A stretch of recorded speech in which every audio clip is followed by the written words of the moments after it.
Interestingly, this cookie comes with a warning that you should not bite into it. 5 years ago, we did a road trip around Europe with friends, where Alex proposed and we started our YouTube channel.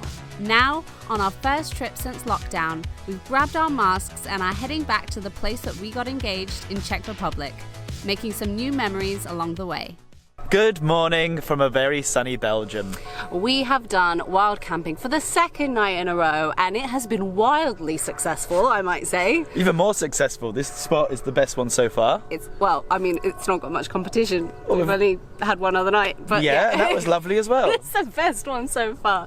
We actually woke up this morning not knowing what the view was going to be like because we arrived in pitch black darkness last night, and we woke up with a beautiful view of rolling fields with cows in the distance and a little castle in the corner. So we've grabbed a coffee this morning, we've gone for a little walk around this area. We're going to make our way now into a little town nearby, which is called... Dinant. Okay, well, it says Dinant. Dinant is how it's... Yeah, no, but we're not French. We're like embarrassingly English. Like, we're so English. It's Dinant, innit? We're arrogantly English. Dinant is a popular historic city located in Belgium's French-speaking Wallon region in the south of the country.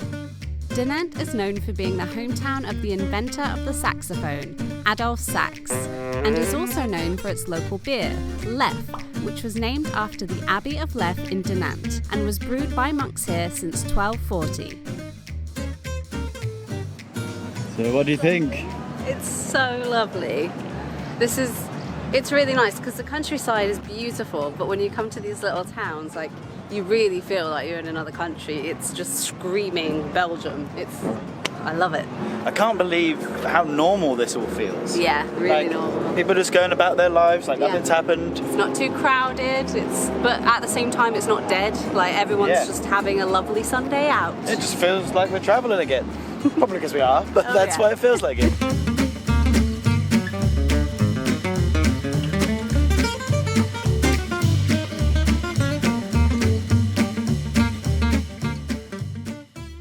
Actually managed to find a local specialty, which is called, I think, Flamiche. Dinantaise.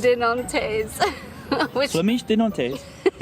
And I think it's actually a Belgian version of a French food, which is it's very similar to a quiche, but instead of using pastry, they use brioche, I believe. A brioche type dough? Yeah, sounds really interesting. It's traditionally made with leeks and cream, I believe.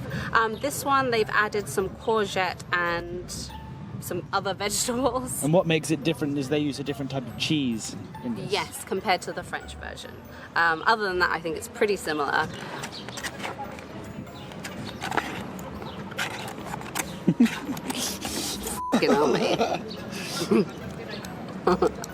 That's really good. A lighter version of a quiche, maybe? I'm surprised that that's brioche. It tastes like pastry or something. This is when somebody in the comments is like, mate, you're eating a quiche, and I'll be like, oh, okay.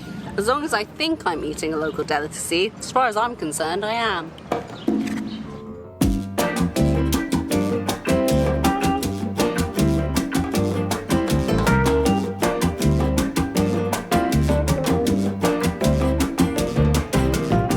The next stop in Belgium for us is the Giants Tomb, which is a viewpoint which you can see behind me. So you have this like winding river around the land here. It reminds me a little bit of Horseshoe Bend in Arizona, but obviously a very different landscape, much, much greener than Horseshoe Bend. Same but different. Yeah, same but different, exactly. So this is located in the Semois Valley, which is a gorgeous drive to get here. It's really green. There's a ton of trees and winding roads. It's apparently one of Belgium's most photographed scenic spots, but obviously Alex and I had never heard of it until we actually did our research for this trip. And if you want to, you can actually drive all the way up to the viewpoint. The car park's directly behind us, and there is a cafe, so you can just sit and enjoy a coffee and the view, or you can go off and do some hikes or kayaking.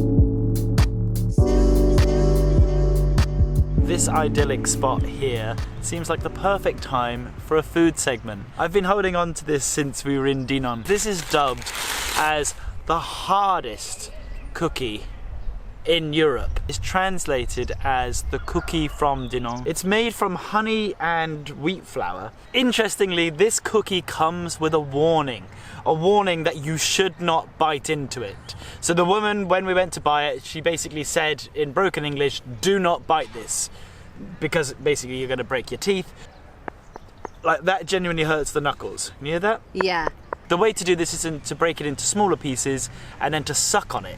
Soak it in your coffee. That's another good way to soften it. Yeah, just comically dip it into your coffee and have a chew. They do offer smaller sizes. Mm-hmm. Okay, ready? Yeah. Okay, that is painful. Oh no.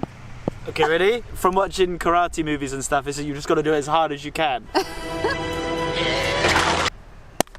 Okay, it was easier. It was pretty hard.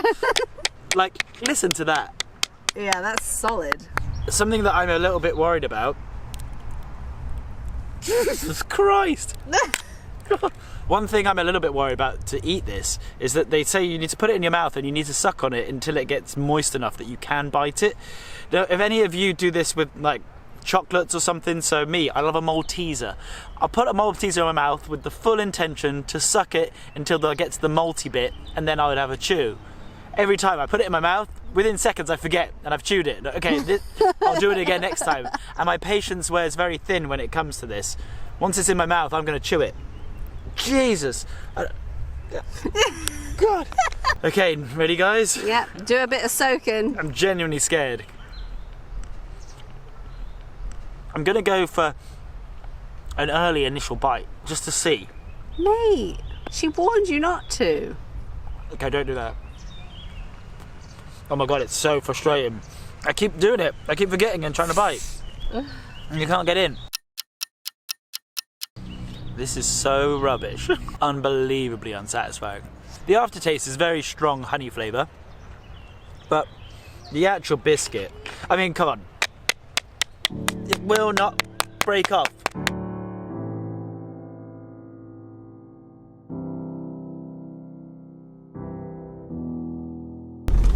The sat-nav's taking us the scenic route, so if anything comes the other way, if anything comes the other way, we're screwed. They're turning around. Whoever's coming, they're turning around. I'm not. I don't think I physically could.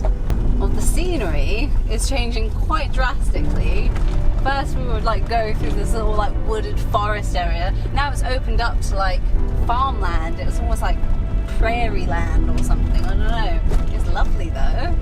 There is an enormous bird of prey on a fence over there. Where is the long lens, Alex? We're switching lenses! It's over there, it's over this is not a drill, we're switching lenses!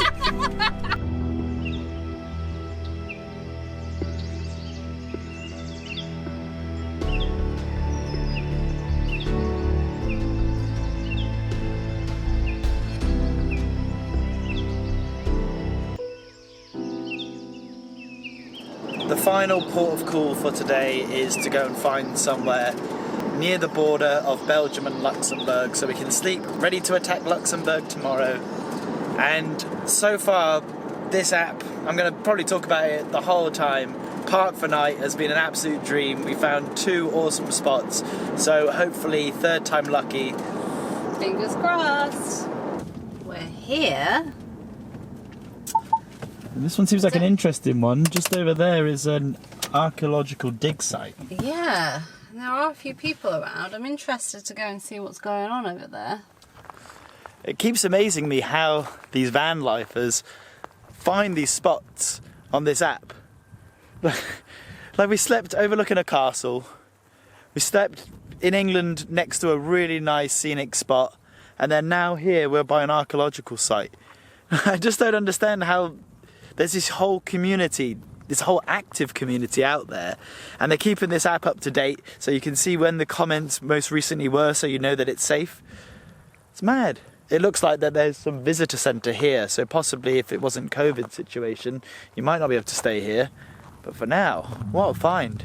Now we have a campsite with no neighbours. This is the first opportunity we've had to use our shower. our camping shower in a bag.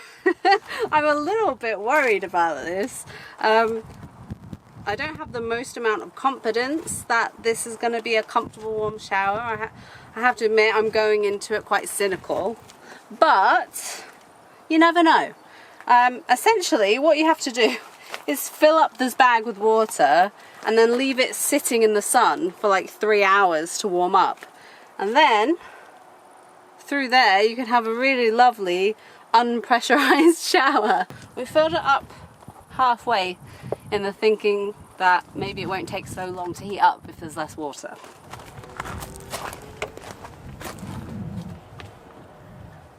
We are the kings at forgetting stuff. This is definitely going to get forgotten. But then if I smell you, I'll be reminded to. Oh, brilliant. To get the shower. Thanks. I mean, perfect. Give it. So as soon as we put our shower to warm up on the roof of the car, the sun's gone away. A bunch of clouds have just come in.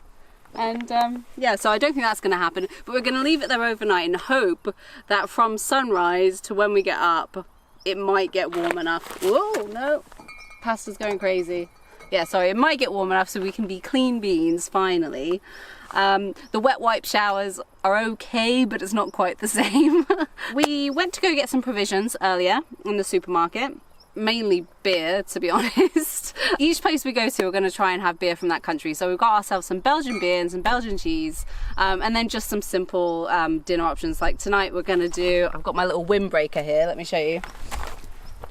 There we go.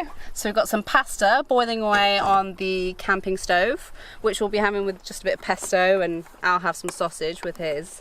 We did try and fail miserably at getting some fries because, as some of you may already know and some of you maybe don't know, fries originate from Belgium. So they're not really called freedom fries.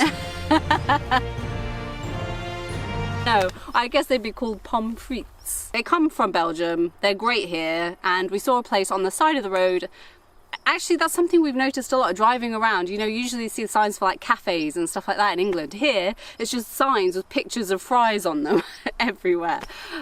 So we've got a craving up after seeing so many signs. So we tried to get some and failed miserably because we didn't have any cash on us. We thought everyone would be accepting contactless because of the virus, but no, this little establishment only accepted cash. So unfortunately, insisted in COVID-laced notes. COVID-laced notes, yeah. Fresh out of those, I'm afraid. So I think we're just going to chill for the rest of the evening and enjoy this beautiful spot that we've managed to find. It's been lovely to have you with us on our day in Belgium. We've had a blast, like an actual blast. It's been an epic day. Who knew Belgium was beautiful? So nice. And especially like half the spots we found today were just sort of coincidental, so that was really nice as well. It's always good when that happens. Can I just anticipate some mean comments when I said who knew Belgium was beautiful? If you think he says something offensive, just think, yeah, he's probably joking. Yeah, like, it's not funny. I know it's not funny. Doesn't matter. Don't say it because that will hurt my feelings. So if you would like to see tomorrow how the shower situation, it's toasting on top of the car right now, hit the like button. Yes. And also subscribe if you haven't already, and hit the notification bell to be notified of future videos like our shower situation tomorrow morning. And the only time I'll ever do this in Archaeological Dig Site in Belgium. Thank you so much for watching. We'll see you next time, and beans out! Next time on Travel Beans. I'm going to poke it and confirm if it's jelly or not. Oh, it's very jelly-like.